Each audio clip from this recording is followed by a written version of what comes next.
Nega chiroyli qizlar ko'pincha xunuk yigitlarni tanlaydi?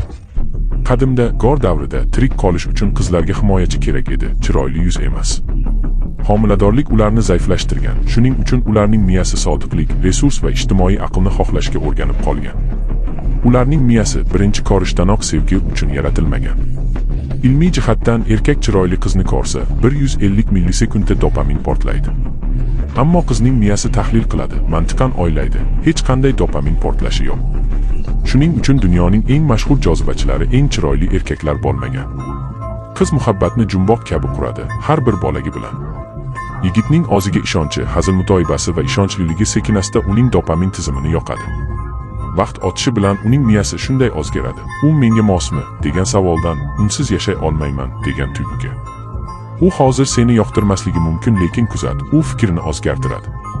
Psixo Sirlar kanaliga obuna bo'ling. Yana ko'proq manipulyatsiyalar Telegram kanalimizda. Link bioda.